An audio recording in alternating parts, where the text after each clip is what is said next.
Assalamualaikum warahmatullahi wabarakatuh. Alhamdulillah, wassalatu wassalamu ala rasulillah wa alihi wa ashabihi wa mawalah wa manittaba'a hudah. Marhaban ya Ramadan, marhaban ya syahrul Quran. Sahabat yang dimuliakan Allah subhanahu wa ta'ala, bulan Ramadan selalu identik dengan Al-Quran. Dahulu baginda Rasulullah Sallallahu Alaihi Wasallam, para sahabat, demikian juga para ulama salafus saleh selalu menjadikan Ramadan sebagai momen istimewa. Mereka bercengkrama berlama-lama membaca, menghatamkan Al-Quran.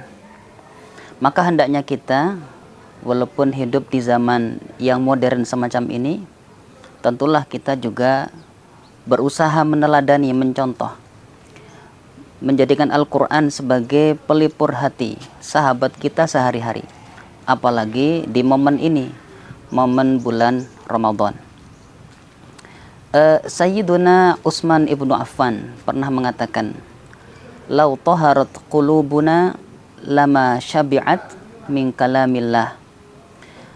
Andai saja hati kita ini semuanya bersih dari dosa, bersih dari penyakit-penyakit hati, maka dia tidak akan pernah bosan untuk membaca dan mengeja ayat-ayat Allah Subhanahu wa ta'ala.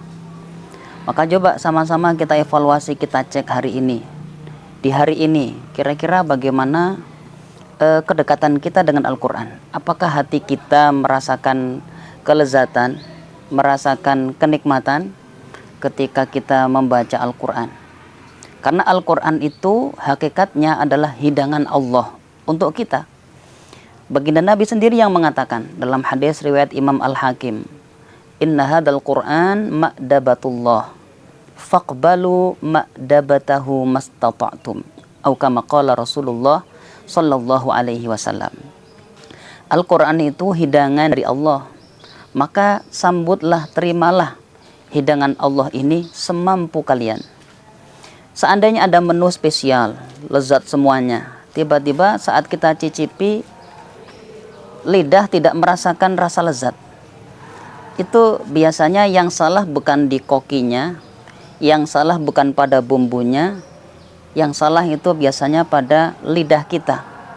Mungkin ada masalah di lidah kita, sehingga makanan yang biasanya terasa lezat, enak, orang lain pun ketika mencicipi mengatakan, "Wow, enak, lezat, top marko top."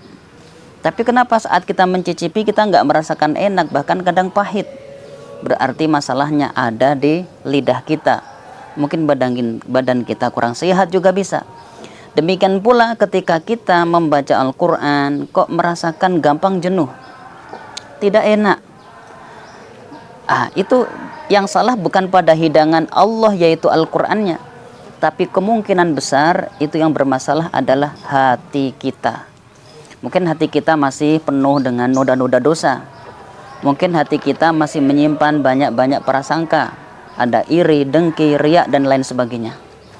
Maka mari sama-sama kita evaluasi dan kita serius untuk membersihkan diri, membersihkan hati dari segala macam dosa maupun penyakit-penyakit yang berbahaya. Karena ketika dosa tidak segera disesali, kemudian diistighfari, seringkali dosa itu menjadi penghambat seseorang melakukan kebaikan, apalagi terkait dengan menikmati tilawah Al-Quran.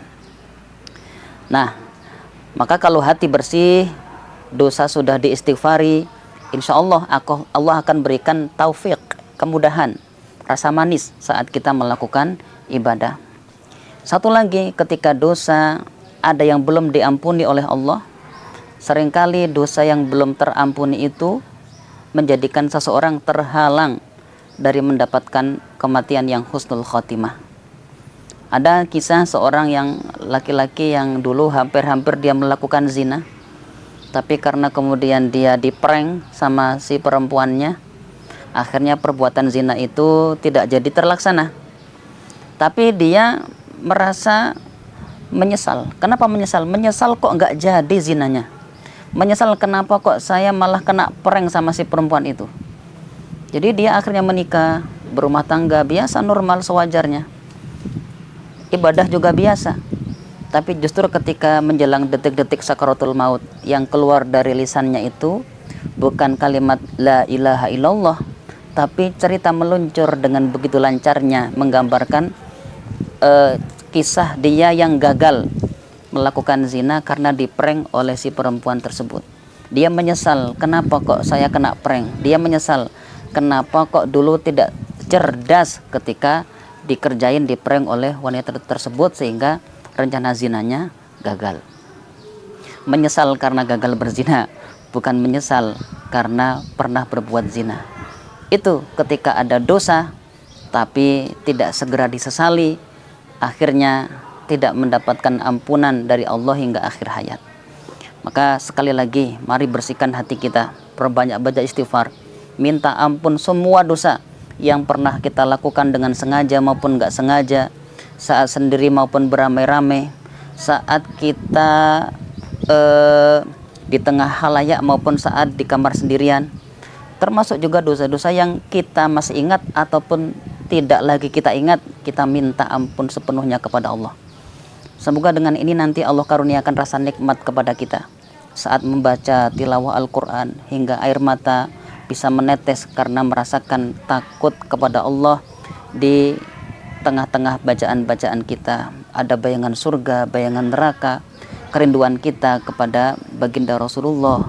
Ini semuanya akan menjadikan kehidupan kita semakin indah, dan Al-Quran betul-betul menjadi Rabiul Qulub, sebagai musim semi yang menjadikan hati kita terus merasakan damai, bahagia, dan tenang. Baik, demikian kultum singkat, semoga menggugah hati kita semuanya. Terima kasih. Assalamualaikum warahmatullahi wabarakatuh.